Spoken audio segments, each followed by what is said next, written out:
I don't know, Furious Cabinet, whatever, Furio Cabinet, I don't know. Amen. It becomes a golden shrine. But we got to get to the point where it's no longer just ink. Come on. Amen.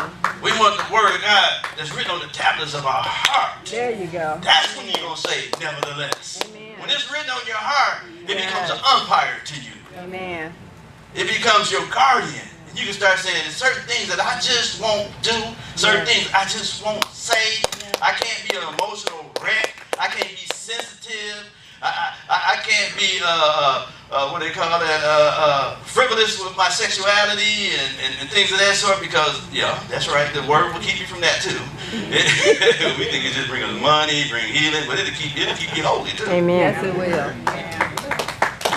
Thank you for that. It will. No, But that's too many right. people are destroyed because we have a lack of knowledge. And it's not just, we just don't have a lack of knowledge per se, information. Because we have access to information concerning scriptures that we've never had before. Amen. In the last 20 years, everybody's a scholar.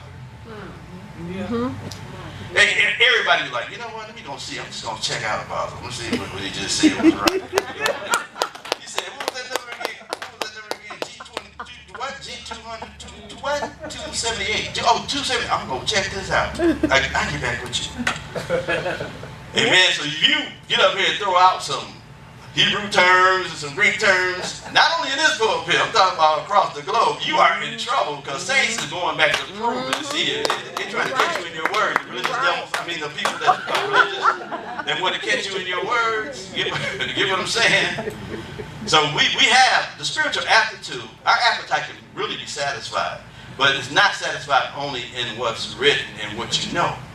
You got to be satisfied and connected to the lover of your soul. Amen. And I'm telling you, when you find out who you are and whose you are, it'll change you. Jesus did that. Jesus found out who he was when he said, this is my son in whom I'm well pleased. Then he found out whose he was when he said, the Spirit of the Lord is upon me. Am I right? And he began to tell everybody what his ministry was all about. And when he found out who he was and whose he was, they couldn't push him off the cliff. Come on. They tried to push him out. He walked out in the middle of it. Because he found those two things. You find out whose you are and whose you are. Find out your identity and your purpose. Amen. I'm telling you, it will change, it will revolute. You will be revoluted. Come on. Yes. In your mind. You wouldn't just come to church. You'll be the church. Yes. Come on now. I like that. You just wouldn't need a praise. You become a praise. You wouldn't just need worship. You become a worshiper. Come on. That's what I'm talking about when I say nevertheless at thy word. It brings you to a whole nother level of engagement. And that's where God wants to get us to. Then we just don't tithe, we become a tithe. We just don't give, we are a giver. Yeah. Amen? Amen. I don't just become a minister, I come to minister. Amen. Yes. Because we got folks get ordained and that's it. They just sit and sit and sit and sit. But I understand the sitting principle because there is a grooming and all that, but then there has to be a sit principle. Amen. There's an assignment in the earth, not just up in the pulpit. There's not a lot of room up here. Amen. There's a whole lot of room on that pulpit out there called the world and called society. So we got to get to a point in this house, we got to make up our mind, say, nevertheless, at thy word. Not what pastor said, not what mainline denominations are saying, not what other brand name voices. Some of us give more credence to because a person has a bigger church or high visibility or, you know. Yeah, all that is perished. It's fading fast because people want God. They don't want personality. They don't want vernacular. They don't want charisma. Amen. And if I really get honest with you, they really almost done with anointings.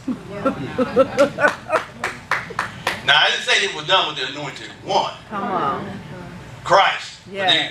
They are about done with all the oil slinging. You're right about it. Amen. And all the little bullshit they want something that's rooted, something stable, something secure. And the only thing that's stable and secure is his name. His name is Jesus. Amen. You got to hold fast to the head. You got to make him your head. That's the only security that's going to be significant for us in the days to come. I'm not a doom and gloom preacher, but I'm helping you to know that the idols that we once held on to and the things we've confided and put our trust to in times past, we had confidence in the flesh, is ceasing. Amen. That's why I'm trying to shrink as much as possible. Amen. Amen. Because I understand that if he increases in you, I decrease. Mm-hmm. Yeah. And that is the goal. That's my whole objective. That's why I do the teaching, training, impartation, prophesying, casting out devils, and working in the ministry, so you can come to the surface. Mm-hmm. The real you. Amen. So that's when you start saying nevertheless at the word, when you can start seeing that you have a part to play in it. If you don't see that, I'm telling you. Can I say this? You know the shelf life of believers is 20 years. Mm-hmm. It's a proven fact. George Barton, anybody know anything about him? He's a statistician for the church. 20 years, most churches, most people fade at 20. Very seldom they go 25, 30 years. It's something that happens at that 20-year mark. Don't get scared. If you're at 19, don't worry about it. I gave you a heads up. You already got the upper hand. Okay? Start sweating bullets. I got 6 months left. Where am I going to go? That's not what I'm saying. Because you've been made conscious of it. But it is a proven fact. It's not biblical that I know of. But we need a tenacity that is greater than servitude and length of time. Amen? Amen. And that's going to come through us having a desire for God. Yeah. And that's why people are perishing for a lack of knowledge. And that knowledge is not a knowledge about your creed, your commandments, your doctrines, all that other stuff. It's not about that. It's knowing Him.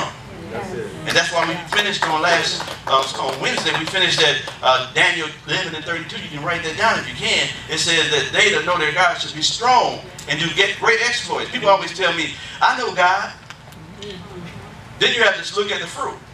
Come on. Because exploits is the fruit. Demonstration of the knowledge is the fruit. You can't tell me I know God and don't have fruit.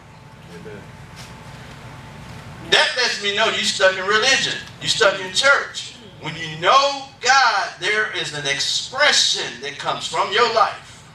I don't care. You don't have to be great. You don't have to be casting out 10 devils and knowing all the top 100 devils and spiritual warfare and being in all the different circles. That doesn't mean that. It means that your marriage has changed.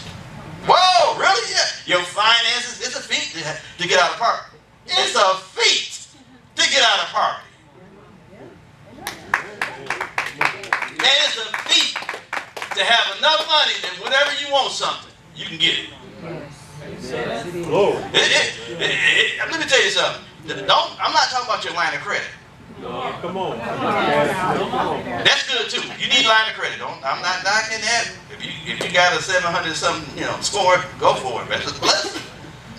Hey man, that carte blanche right there. You can go anywhere and get anything. Y'all don't even know what I'm talking about. Some of y'all, get out of there, this. Come on, sing it. Get up out of there. Shake yourself and say, you know what, I'm ascending. I'm just giving you hope.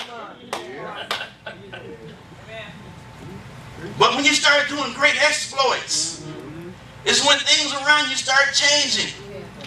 Huh? When your life mimicked the scriptures. When your life mimicked some of the realities we see locked up in the scriptures. Amen. We got a great and profound history of exploits in the scriptures, right? And that's what's wrong with us. We don't have enough exploits. I'm looking for exploits in my life. I'm looking for the next mountain to be removed. Amen. That's what I'm looking for. I wake up, I don't just settle. I wake up, not every day looking for Goliath, but I wake up looking for something new. I'm not intoxicated with being stagnant and stuck in one spot. I'm talking about in my mind. I'm always working my mind on some level. It may not even be scripturally. It may not be even Bible-based. Sometimes it's psychological stuff. Sometimes it's sociological stuff. Sometimes it's financial stuff. I'm always looking to improve the man that I am. See, those are great exploits nobody talk about. I'm talking about those type of exploits where your children honor you. Yeah. That's an exploit. Yeah. Some folks out there don't get honor from their children. That's right. Where your children respect you. So those are exploits I'm talking about. I'm talking about when you can swim and not sink. Yes. Come on. Yes. Sir, hallelujah. Amen. I'm talking about having your neck above water all the time. Not hit and miss. I don't know about you. When I got saved, that was one of the things I challenged my life. I challenged me. I looked within me. When I got out of prison, I looked within myself. I told myself, I got tired of, and I looked at myself for 3.5 years in prison. And I'm looking at every cyclical moment in my life and all the, it's in cycles. I'm like, man, what's going on? And I said, I could see myself January the 1st at a certain place, December the 31st at a certain place. And I told myself, and I seen it in increments of time. And I was doing some crazy stuff. I was selling dope, But I found myself, in the middle of the year, I would have 20, 30,000 or something, 40,000, just to do what I want to. Then at the end, come December, and January the 1st of next year, I'm starting all over again. I'm getting the 8 ball. I'm like, what the world? But that was still evil foreboding. It was still a cycle of poverty. Even when I was doing, and you probably saying that don't matter. But some of us don't sell poppy or don't sell cocaine and do other things. But you can look in your life and say, man, why is it that I keep repeating cycles? It's just enough to say I'm tired of repeating cycles. I hate cycles. I know there's disciplines. Those are good cycles. But I'm talking about the things that come to steal, kill, and destroy. The things that come to take from your life. The thing that keep you up at night. Anybody know about that? The thing that you look in the mirror and say, I'm so tired of this. Anybody ever been there? Okay. You get in the mirror and say, I'm tired of keep doing this. I keep saying this, and keep being this, and keep hearing this, keep having this thought. Sometimes that's what I'm talking about. You can have great exploits. But we got to allow what Psalm 68:1 really say. Let God arise and what? And his enemies be scattered. Some of us think it's God out here. Get him, God. You see it. Get him. No. That God arising is in us. He's in us. And he arises in our thinking. When God arises in our thinking, when we get the mind of Christ, like Prophet prayed, when we get the mind of Christ in us, our enemies scatter. Don't know. They bow at the name of Jesus. Then the name of the Lord becomes what? A strong tower. It's not out there. The name of the Lord is in here. And see, I got to stop you guys from thinking without. You got to think within. The kingdom is here. I'm not looking for an observation. The kingdom don't come with observation. Jesus told him that the kingdom was within you. So everything